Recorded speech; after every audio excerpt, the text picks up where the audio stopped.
पुण्यात्माओं इस अमर कथा में अरुचि ना करना है। असंख्यों युगों के बाद तुम्हारा बिल्ली के भागों छीका टूटा है, ये इसको छक छक कर खा लो और कल्याण करा।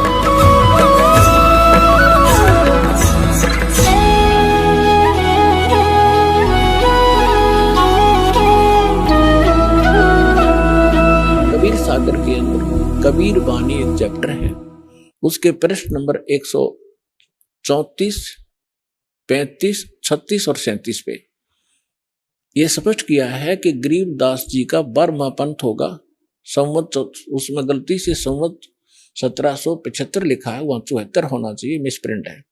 कि उसमें जो आएगा भक्त संत, जो उसका मुखिया होगा, उसके माध्यम से मैं अपनी महिमा की वाणी को पुनः प्रकट कराऊंगा।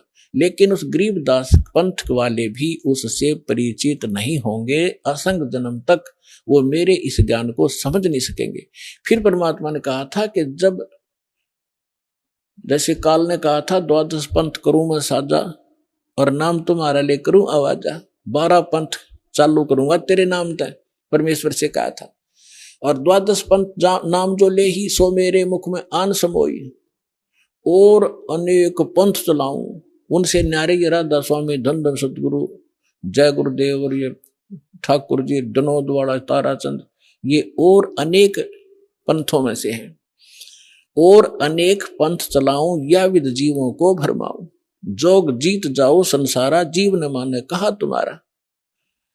तो इसलिए परमेश्वर ने कहा था कि चौथा युग जब कलयुग आई तब हम अपना अंश पठाई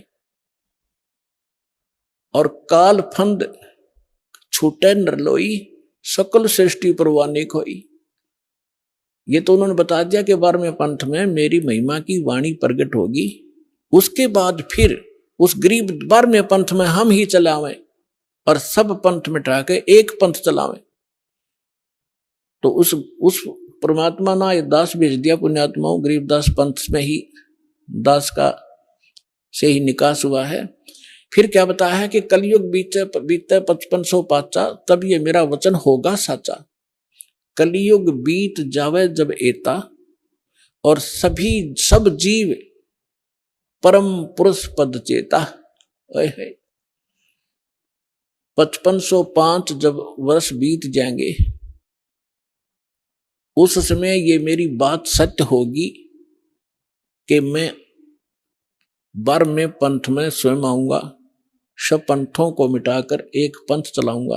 अपने आत्मा थोड़े से दिन की बात है, बुद्धिमान समाज है, अभी तक उनके पास ये ज्ञान पहुंचा नहीं है और पहुंचने लग रहा है। परमात्मा तो दयालु है, घर घर टीवी लगा दिए, मोबाइल बना दिए, इनमें चिप डलवा लो, सीडी बैठ कर देख लो, पुस्तक पढ़ लो, टीवी देख, कहीं ना कहीं कोई ना कोई तो मार्ग से अपने बच्चों तक जो पहुंचा कर छोड़ेंगे। और जब उनको ये समझ में आएंगे,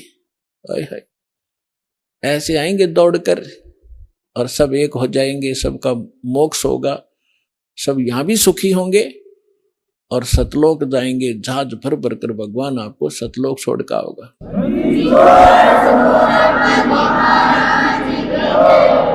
तो यहां प्रसंग जो चल रहा था, यहां जो प्रसंग चल रहा है कि गरीबदास जी जो हैं, इनका विशेष योगदान, इसलिए इनकी थोड़ी सी हिस्ट्री सुनाऊंगा ताकि आपको परमात्मा पहचानने में आसानी होगी।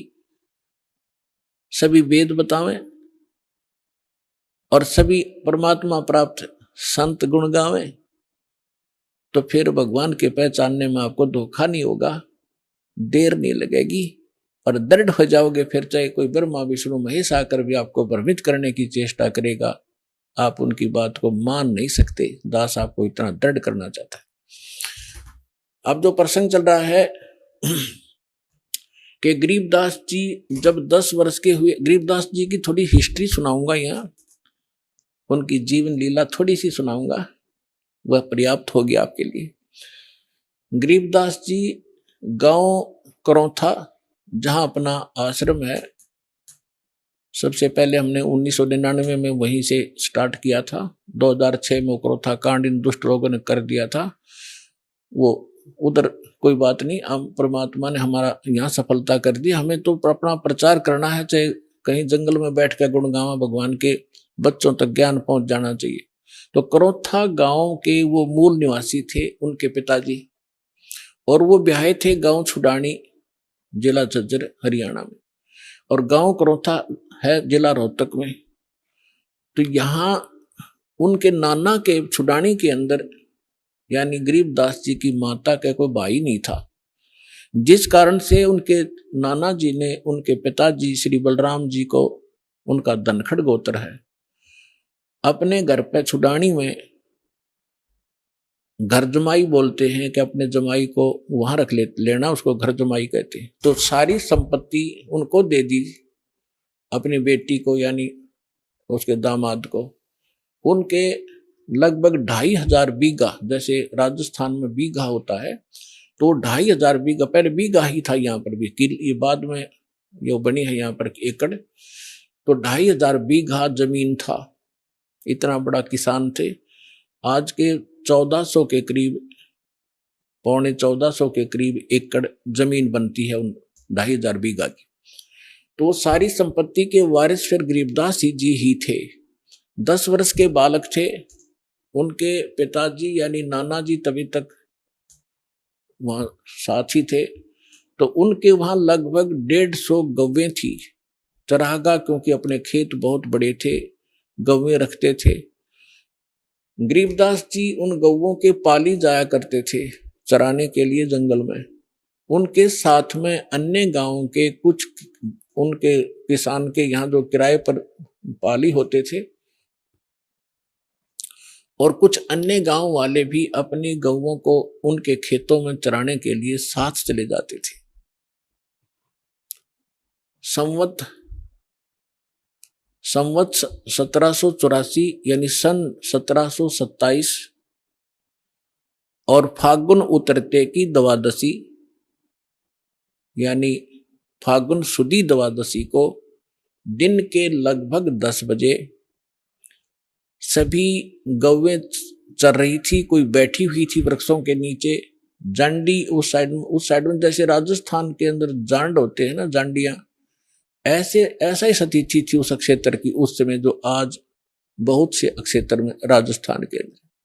तो वहां जांडी ज्यादा होती थी, उन जांडियों के पास बैठी थी। और एक रास्ता है, गांव कबलाना है, छुडानी की सीमा से सटा हुआ। गांव कबलाना से गांव छुडानी में कच्चा रास्ता आता था। उस कच्चे रास्ते के ऊपर एक बड़ा पेड़ था जांडी का, उसके नीचे सभी पाली बैठे हुए थे, इंक्लूडिंग गरीबदास जी, और वो भोजन खा रहे थे, अपना 10 बजे से भोजन खा रहे थे। उसी समय परमात्मा सतलोक से आए कबीर देव, एक जिंदा महात्मा का वेशभूषा बना के। कलयुग के अंदर वो जिनको मिले हैं जिंदा, जैसे जिंदा महात्मा कैसा होता है, मुसलमानों के अंदर विशेषकर इस वेशभूषा के फकीर पाए जाते हैं। सिर पर काला टोप होता है, ऊंचे से चुंडे का नू ऐसे खड़ा सा, और एक ही ओवरकोट होता है काले कपड़ों का, काले कलर का ओवरकोट टाइप एक वस्त्र पहनते हैं, और एक अंडरवियर कच्छा घुटनों तक का। ऐसी वेशभूषा वाले को जिद्दा महात्मा कहते हैं। दाढ़ी केस बड़े हुए होते हैं उसके। इस वेशभूषा में परमात्मा थोड़ी सी दूर पर सतलोक से आकर उतरे, और उस रास्ते, कच्चे रास्ते जा रहे थे, साथ में पाली बैठे थे, गरीबदास जी भी बैठे थे। उन पालियों में बड़े भी थे, कोई 40 वर्ष का, कोई 30 वर्ष का, कोई 10-15 वर्ष का, कोई 50 वर्ष के वृद्ध भी थे, प्रौढ़ भी थे। तो उस समय एक विशेषता थी, रास्ते चलते थे, साधु संत का तो आदर था ही था, आम व्यक्ति को भी विशेष रिगार्ड दिया करते थे और प्रार्थना करते थे, आओ जी भोजन पालो, दूर से चलकर आए हो, पैदल चल रहे, आओ महाराज बैठो, भोजन पाओ। खड़ा हो गए एक आध भक्त और हाथ जोड़ दिए। परमात्मा तो आए उसी लिए थे, बैठ गए उनके पास। तब कहा जी भोजन पाओ। परमात्मा ने कहा, कबीर परमेश्वर ने, उस परम अक्षर ब्रह्म ने, कि भाई भोजन मैं खा के आया हूं अपने गांव से। पालियों ने पूछा आपका गांव कहाँ है महाराज? आपका डेरा कहाँ है? कि मेरा डेरा सतलोक के अंदर है, सतलोक नाम है मेरे डेरे का। अब उन्होंने सोचा भी होगा कोई गांव सतलोक नाम होगा उसका। तो महाराज जी भोजन खाओ। परमात्मा बोले भोजन नहीं खाऊं मैं, छका हुआ भी खा के आया। तो दूध तो पीना ही पड़ेगा आपने। हमारे पास ऐसी गव्वे हैं, अभी 5 मिनट में दूध निकाल देंगे, ऐसी शरीफ गायें भी हैं। तो परमात्मा बोले भाई अगर दूध पिलाते हो तो कंवारी गाय का दूध पिया करूं मैं।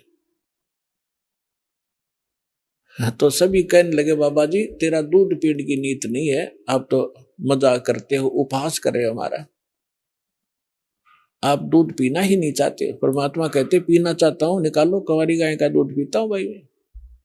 तब गरीबदास जी खड़े हुए, उनकी एक प्रिय बछिया थी जिसको अभी बैल ने टच नहीं किया था, दूध पीना मां का छोड़ रखा था। लगभग 1-1.5 वर्ष की बछिया हो चुकी थी, 1 वर्ष की, 1.5 वर्ष की। उसकी गले के रस्सी बांध रखी थी, उसको ला पकड़ के और कहा देखो महाराज जी इसके बच्चा तो है ही नहीं, दूध कैसे देगी। परमात्मा बोले कोई एक पात्र लाओ जिसमें दूध निकालेंगे, ये दूध देगी भाई। अब वहां एक मिट्टी का बर्तन था, जैसे जल पीने के लिए या लस्सी पीने के लिए ले जाते थे, उसको साफ करके रखा हुआ था। तो उसको कहा कि ये रखा जी पात्र, कहने लगे इसको फिर धो दो एक बार अच्छी तरह, फिर धो दिया साफ करके, इसके नीचे रखो गाय बछिया के नीचे। गरीबदास जी 10 वर्ष के बालक पर तगड़े हो जाते थे, पकड़ कर बैठ गए, हंस रहे हैं, देख रहे बाबा जी कैसे दूध निकालेगा। अब परमात्मा ने बछिया के कमर पर थपकी मारी, लंबे लंबे सतन हो गए और दूध की धार बह चली। जब वो पात्र भर गया अपने आप दूध बंद हो गया। गरीबदास जी हैरान कि बाबा जी बड़ा शक्ति वाला है। अगले महाराज जी फिर पी लो, आपने निकाला कुछ दूध, परमात्मा ने पिया। फिर उन पाली उपस्थित थे, बड़े छोटे जितने भी थे, उनसे कहा कि ले बेटा बच्चों पी लो, ये दूध यहाँ का नहीं है, मेरे डेरे से आया सतलोक से, अमृत है, ये पी लो। वो पाली जो बड़े वाले थे, समझदार माने थे अपने आप ने, वो कहने लगे हम ना पीवा जादू जंत्र का दूध, और कंवारी गाय का पाप लग गया हमारा। अर्थ ने झूठा कर दिया कि मेरा तो कौन सी जाति का है। वो तो उठकर चले गए। कहते हैं सकल पदार्थ है जग माही, कर्म ही नर पावत नाही। गरीबदास जी बोले ला महाराज जी आपका अमृत कद कद मिला मुझे झूठा। पुण्यात्मा ये है वो पुण्यात्मा जिनके लिए भगवान भटक रहे होते हैं, जो दृढ़ भक्त होते हैं, उनका स्वभाव न्यारा होता है, उनके लक्षण अलग होते हैं। तो तुरंत गट गट जितना पीना था पियर बाकी रख दिया। तो परमात्मा ने उनको ज्ञान समझाया, सारी कहानी सुनाई।